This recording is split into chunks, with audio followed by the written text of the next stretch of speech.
li sadri wa yassir li amri wahlul 'uqdatam min lisani yafqahu qawli. Assalamualaikum warahmatullahi wabarakatuh.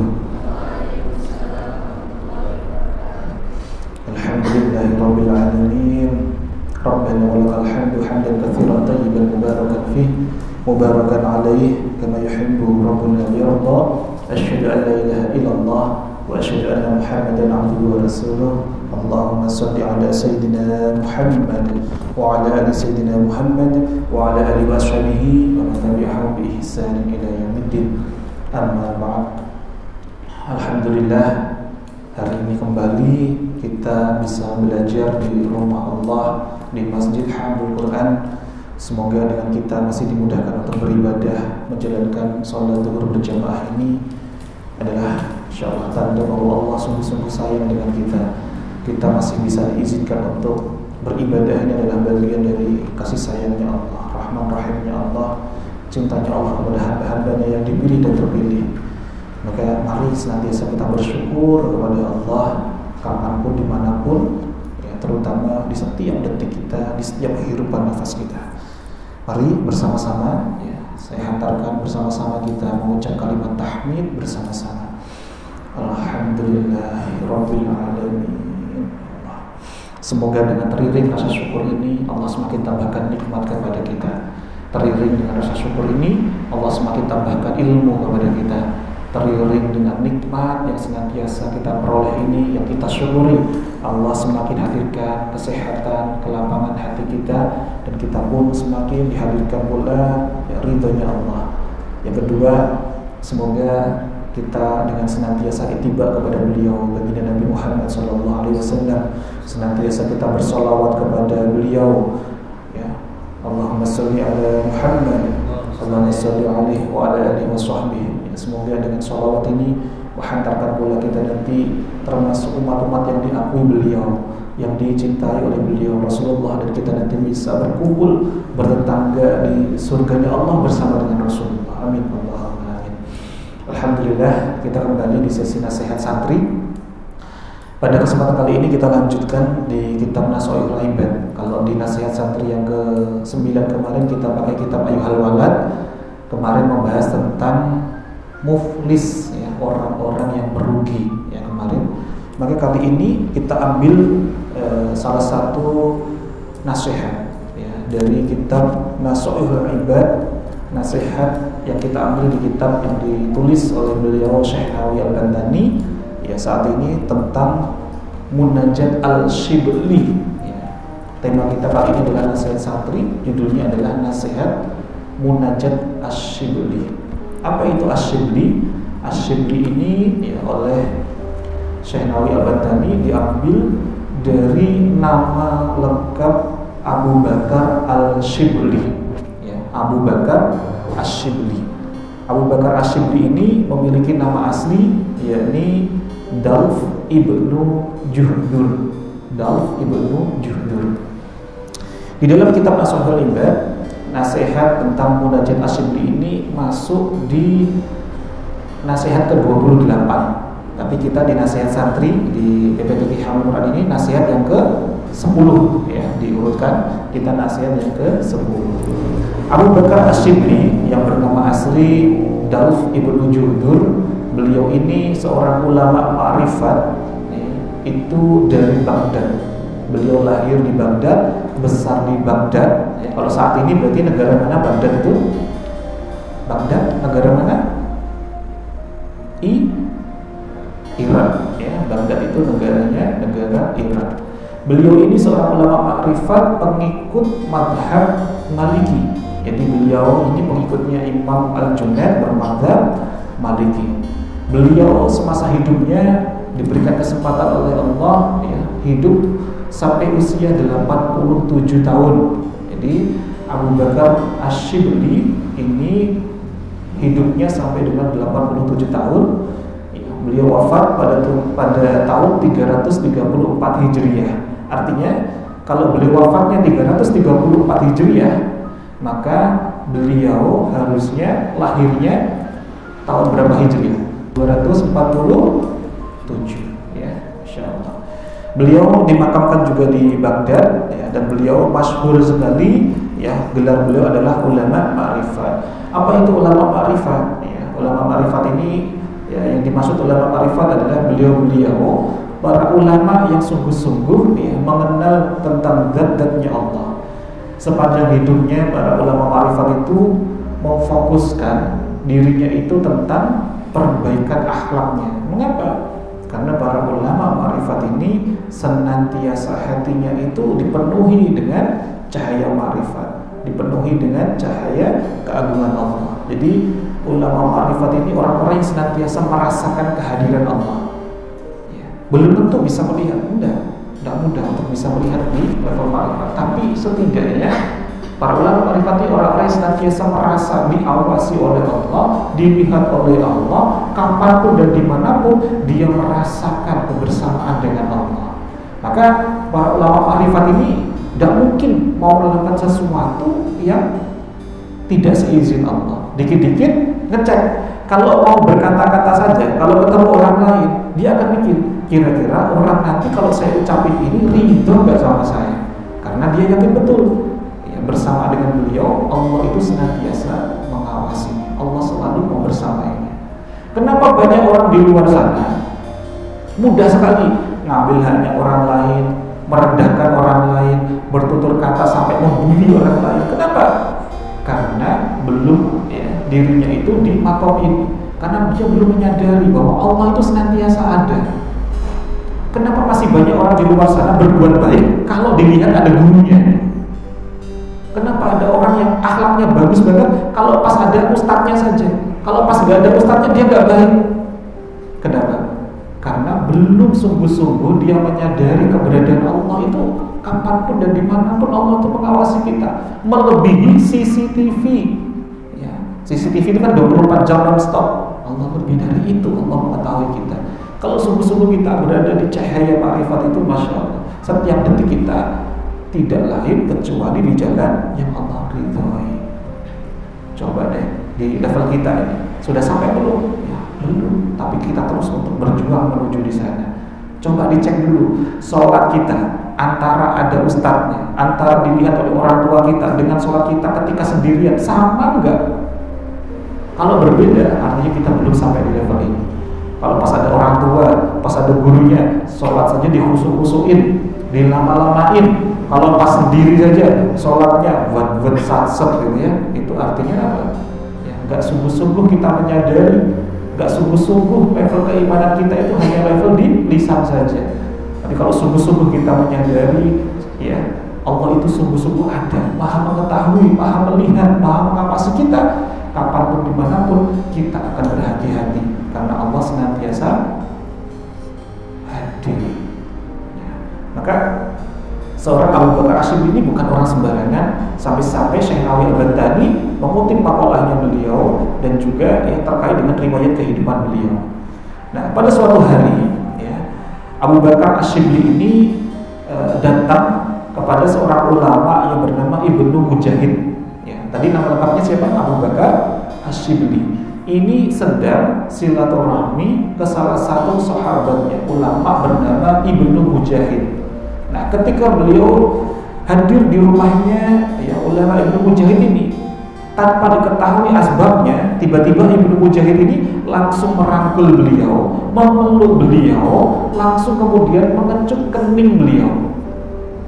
Jadi Abu Bakar Asy'ibli ini kaget, kenapa kok gak seperti biasanya? Sebagaimana kita ketahui, kalau orang Timur Tengah, orang Arab itu sangat sayang dengan sahabatnya. Tanda sayangnya apa? Benar-benar beliau itu kecup kening sahabatnya. Itu benar-benar sangat cinta, secinta-cintanya dengan sahabatnya. Ini Abu Bakar Asy'ibli ini nggak pernah dilakukan seperti ini, kok tiba-tiba dibeginikan. Maka ya, bertanyalah Abu Bakar Asy'ibli kepada yang didatangi tadi, siapa namanya? Ibnu Mujahid. Ya, Masya Allah. Tentang kenapa kok akhlaknya ini luar biasa Ibnu Mujahid kepada Abu Bakar Asy'ibli ini. Maka ketika ditanya itu, Ibnu Mujahid pun menjawab, aku ya, sebelumnya bermimpi melihat Rasulullah SAW. Lalu di dalam mimpi tersebut aku melihat engkau datang. Jadi ketika beliau bermimpi melihat Rasulullah, beliau melihatlah Asyibli ini datang. Lalu tiba-tiba Rasulullah itu langsung menyambut Asyibli, kemudian memeluk, langsung mencium keningnya Asyibli. Lalu Ibnu Mujahid bertanyalah kepada Rasulullah, "Ya Rasulullah, mengapa engkau berbuat demikian kepada Asyibli?" Maka Rasulullah SAW pun menjawab, "Ya, sebab tidaklah Asyibli ini mengerjakan sholat fardu melainkan sesudahnya dia membaca A'udzubillahi minasyaitonirrajim. Bismillahirrahmanirrahim. Laqad ja'akum rasulun min anfusikum azizun 'alaihi ma 'anittum harisun 'alaikum bil mu'minin harisun 'alaikum bil mu'minina raufur rahim. Fa in tawallaw faqul hasbiyallahu la ilaha illa huwa 'alaihi tawakkaltu fa huwa rabbul 'arsyil 'azim." Dan sesudah itu dia lanjutkan, "Fa sallallahu 'alaika ya Muhammad." Insyaallah. Artinya ada apa ini? Ya, adik-adikku para santri yang dimuliakan dan dibahagiakan oleh Allah. Tidaklah ya Rasulullah tadi ya, mengapa kalau ditanya kenapa kok mencium Asyibli sampai mengecup keningnya, cinta betul dengan Asyibli? Rasulullah pun menjawab, tidaklah Asyibli ini ya, mengerjakan sholat fardu kecuali setelah sholat fardu beliau membaca surah ini, surah At-Taubah ayat 128 sampai dengan ayat 129. Nanti boleh dicatat, juga boleh dihafalkan. Dan saya yakin sebagian kita sudah hafal. Dan salah satunya tadi sudah kita praktekkan di zikir kita berjamaah setelah tadi sholat zuhur. Setelah kita tadi membaca ayat kursi tadi, laqad ja'akum rasulun min anfusikum azizun 'alaihi ma 'anittum harisun 'alaikum bil mu'minina raufur rahim. Fa in tawallaw faqul hasbiyallahu la ilaha illa huwa 'alaihi tawakkaltu wa huwa rabbul 'arsyil 'azim. Lalu setelah itu ya sabda Nabi bersolawat, fa sallallahu alaihi ya Muhammad. Maka setelah itu ya Ibnu Mujahid bertemu dengan siapa tadi? Abu Bakar Asyibli. Beliau langsung kemudian konfirmasi. Beliau tanya balik lagi kepada Asyibli ya tentang bacaan tadi, benar enggak yang dalam mimpiku tadi Rasulullah mengatakan engkau itu yang membaca ini? Kemudian ya Abu Bakar Asyibli pun menyebutnya bahwa Masya Allah, persis dengan apa yang beliau sebutkan.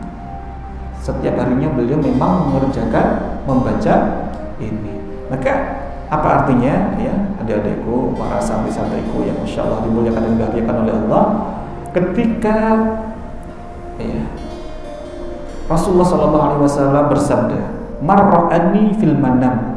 Barang siapa yang melihatku di dalam mimpi ya, fasayarani fil yaqadati, maka ia akan bertemu denganku dalam keadaan terjaga.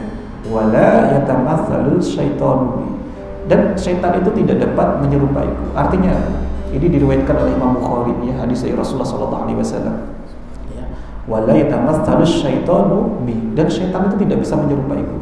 Artinya mimpi itu kok bisa diizinkan bisa berjumpa dengan Rasulullah, itu mimpi yang Masya Allah nikmatnya luar biasa. Itu bukan mimpi sekedar mimpi, bukan mimpi kembangnya tidur, bukan. Karena syaitan saja, jin saja tidak bisa menyerupai Rasulullah di dalam mimpi. Maka mimpi ini Masya Allah sangat luar biasa sekali.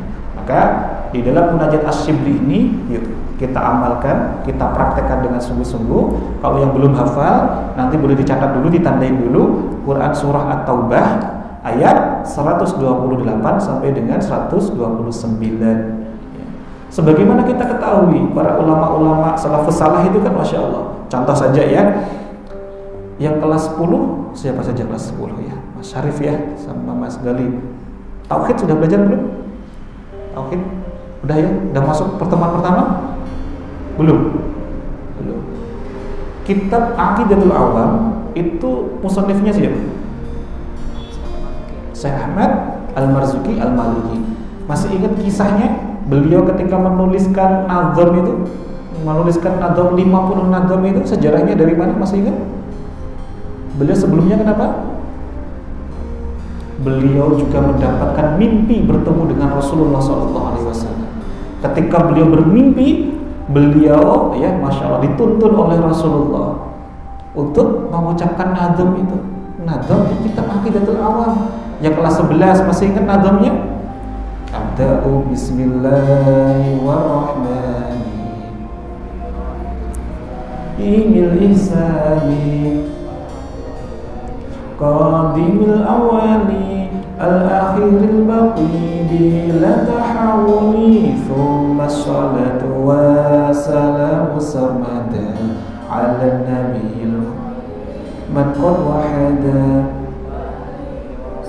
bihi wa man tabi'a sabila dinil haqqi ghayra mubtadi' ba'du falam bi wujubil ma'rifah min wajibi lillahi 'ashrina sifat Allahu mawjudun qadimun baqi mukhalifun lil khalqi bil itlaqi ya ila akhirih ya masyaallah.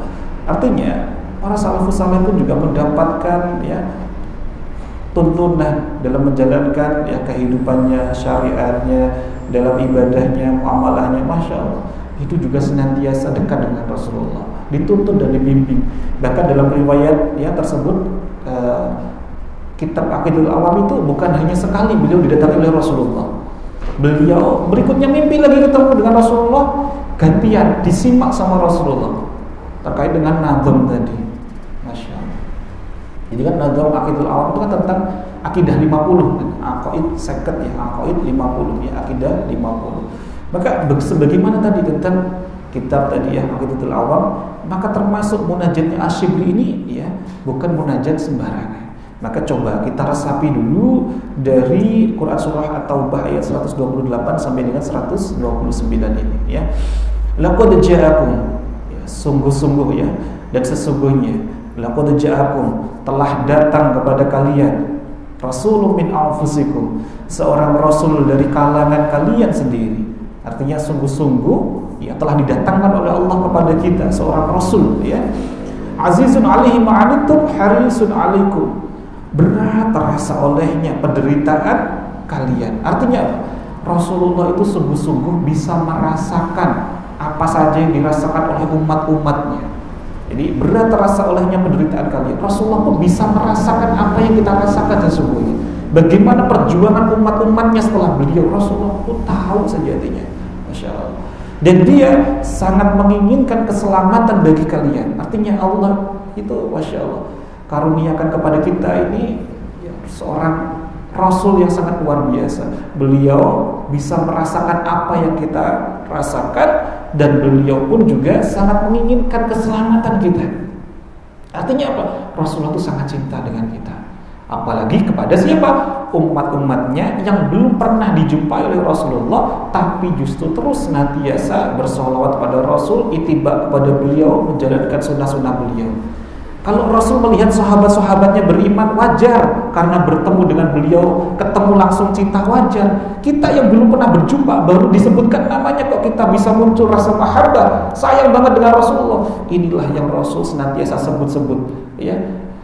Apa? Aku rindu, aku rindu, aku rindu. Sampai ditanya oleh Abu Bakar As-Siddiq, siapa ya Rasul yang kau rindukan?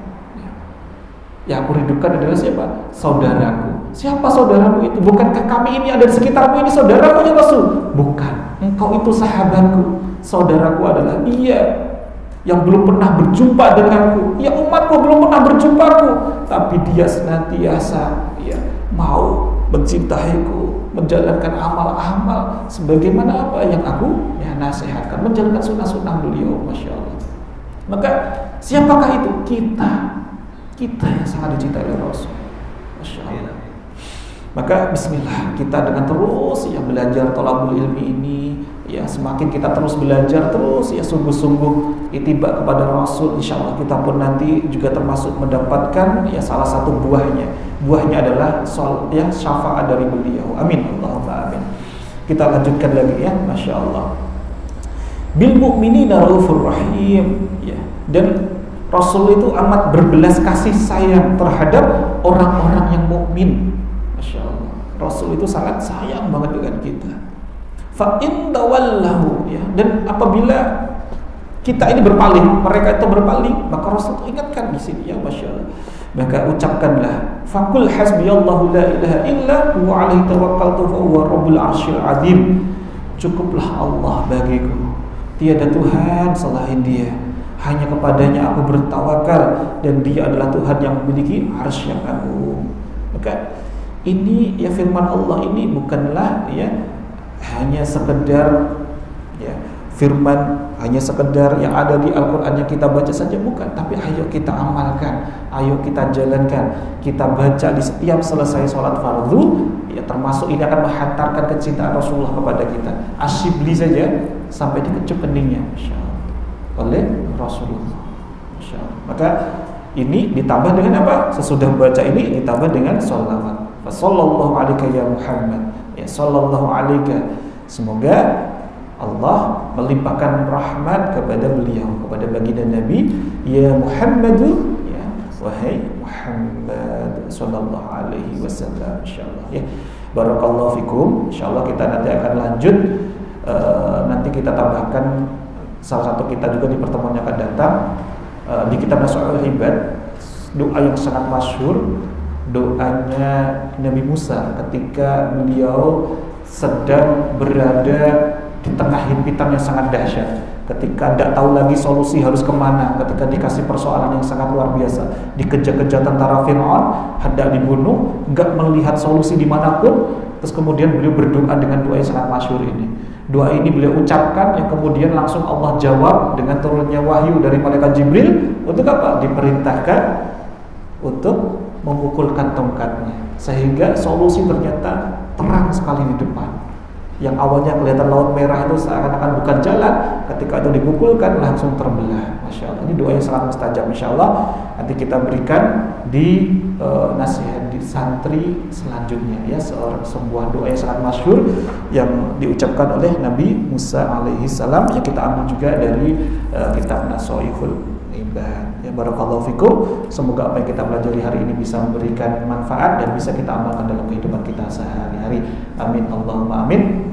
Kita tutup dengan doa kafaratul majlis bersama-sama. Subhanakallahumma wa bihamdika asyhadu an la ilaha illa anta astaghfiruka wa atubu ilaik. Ya, insyaallah. Wassalamualaikum warahmatullahi wabarakatuh.